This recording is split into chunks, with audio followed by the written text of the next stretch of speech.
असम के श्रीभूमि जिले के उत्तर करीमगंज में कांग्रेस द्वारा जकारिया अहमद पन्ना को उम्मीदवार घोषित किए जाने के बाद राजनीतिक माहौल गर्मा गया है।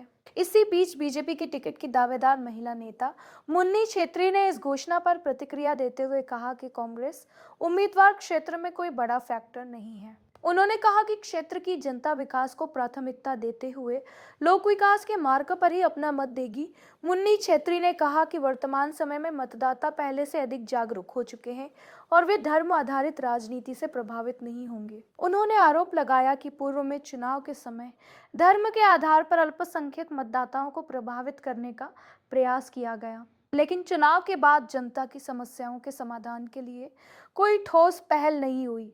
उन्होंने ये भी कहा कि उत्तर करीमगंज में वोट चोरी के आरोप लगाकर कांग्रेस द्वारा अफवाह फैलाने की कोशिश की गई, जिससे मतदाताओं में भ्रम पैदा हो। हालांकि उनके अनुसार अब जनता इन सभी बातों को समझ चुकी है और आने वाले चुनाव में विकास को ही प्राथमिकता देगी। राजनीतिक पर्यवेक्षकों का मानना है कि कांग्रेस उम्मीदवार की घोषणा के बाद यह सीट आगामी चुनाव में कड़े मुकाबले का केंद्र बन सकती है। करीमगंज संवाददाता सचिंद्र शर्मा की रिपोर्ट। নমস্কার। কংগ্রেস পার্টির তালিকা ইতিমধ্যে প্রকাশ হয়ে গেছে। তো উত্তর করিমগঞ্জের জাকারিয়া আহমেদ এর নামও প্রার্থী ঘোষণা হয়েছে। অনেকে বলছে শাসক দল বিজেপি প্রার্থীর জন্য টক্কর দেওয়া কঠিন হবে। তো আপনি এখানে কি মনে করেন? প্রথমেই নমস্কার।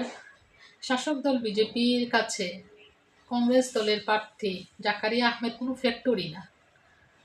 বিজেপির উন্নয়ন ধারার কাছে আমি মনে করি ওনার কংগ্রেস দলের কোনো প্রার্থী কোনো ফ্যাক্টর না।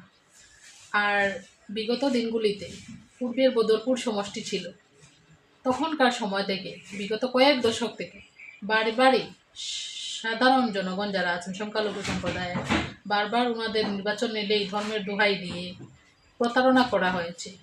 সেই প্রতারণা দেখে আমার মনে হয় এইবার উত্তর করিমগঞ্জের সাধারণ জনগণ বা সংখ্যালঘু যারা সচেতন নাগরিক ওনারা কখনোই কংগ্রেস দলের প্রতিনিধির উপর ভরসা করবেন না বা পাত্তা দেবেন না। সরকার বিজেপি সরকার গঠন হবে, বিজেপির সঙ্গে থাকবেন, আমার এটা আত্মবিশ্বাস এবং উন্নয়নের ভাবধারা উত্তর করিমগঞ্জে বইয়ে আনবেন। আচ্ছা, তো আরেকটা কথা, সবাই বিজেপিকে সাম্প্রদায়িক বলে, কিন্তু আপনি কেন কংগ্রেসকে সাম্প্রদায়িক বলেন? কংগ্রেসকে সাম্প্রদায়িক বলি সেটা যদি বলতে হয় তাহলে আপনারা বিগত লোকসভা নির্বাচনে ফলো করে দেখবেন। আমরা যতটুক জানি যে মুসলমান সম্প্রদায়ের পাঁচটা ইমান বা আমরা যেভাবে বলি যে সততা বা পাঁচটা ওনাদের থাকে, যার মধ্যে তক্কিও একটা থাকে যে ইসলাম ধর্মাবলম্বীরা তক্কি ধারণ করবে।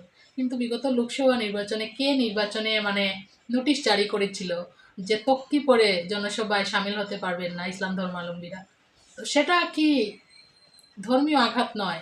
সেটা কি সংখ্যালঘু সম্প্রদায় মুসলিম জনগণের ইমানে আঘাত নয়? সেই ক্ষেত্রে আমি বলবো, যখন মুসলিম সম্প্রদায়কে বলছেন তক্কি পরে আমার সভাতে আপনারা আসতে পারবেন না, জনসভাতে যোগ দিতে পারবে না নোটিশ, তাহলে সেই সম্প্রদায়ের ভোট আপনারা কেন নেবেন? সেজন্যই বলছি যে কংগ্রেস একটা সাম্প্রদায়িক দল। কংগ্রেসের মিথ্যা মুসলিম প্রীতিতে এবার জনগণ কোনোভাবেই পাত্তা দেবেন না, কারণ জনগণ এখন বুঝে গেছেন, বিগত কয়েক দশক থেকে বদরপুরে প্রতারণা হতে হতে জনগণ বুঝে গেছেন যে হিন্দু মুসলিম কোনো ফ্যাক্টর না, ফ্যাক্টর হলো কে জনগণের জন্য কাজ করতে পারবে, কোন সরকার শাসনে আছে, কোন সরকার উন্নয়নের ধারা বয়ে নিয়ে যেতে পারছে। তাই আমি এটাই মনে করি যে উত্তর করিমগঞ্জের যারা সম্মানিত জনসাধারণ আছেন সবাই জাতি ধর্মর ঊর্ধ্বে উঠে যাতে উন্নয়নের ধারাটা বইয়ে আনতে পারেন সেই দিকেই লক্ষ্য দেবেন এবং সেই সাথেই থাকবেন, এটা আমার আত্মবিশ্বাস। তো আরেকটা কথা, আপনার তো জনসংযোগ দেখা যাচ্ছে খুব বেশি, তো আপনি কি এবার বিজেপি দল থেকে টিকিট পাবেন? দেখুন, জনসংযোগ বেশি বলতে গেলে আমি তো বিগত 10-12 বছর থেকেই প্রায় সময় জনগণের সাথে মিশে আসছি। আমি যে নতুন জনগণের কাছে যাচ্ছি এরকম না, সবসময় জনগণের সঙ্গে আমার একটা সুসম্পর্ক রয়েছে। আমি চেষ্টা করি আমার ক্ষমতা অনুযায়ী ওনাদের জনগণের সুখে দিকে পাশে থাকার এবং সমষ্টিতে উন্নয়ন বয়ে আনার।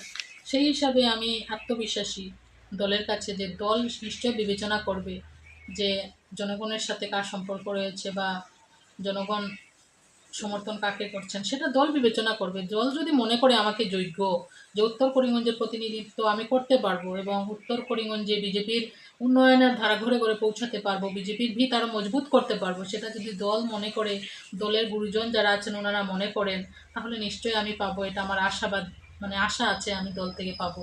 আর বাদবাকি দল যেটা সিদ্ধান্ত নেবে ভালোর জন্য নেবে, কারণ আমরা তো দেখুন অনেক কিছু ছোট ছোট চিন্তাধারা করি, দল তো বিশাল বড়, দল তো পুরা দেশকে চালাচ্ছে, পুরো একটা রাজ্যকে চালাচ্ছে, দলের জ্ঞান অনেক বেশি, দল অনেক কিছু বুঝতে পারে। তাই দল সংগঠনের কার্যকর্তারা যেটাই সিদ্ধান্ত নেবেন সেটা দেশের স্বার্থে নেবেন, সমাজের স্বার্থে নেবেন, এটাই আমি আত্মবিশ্বাসী।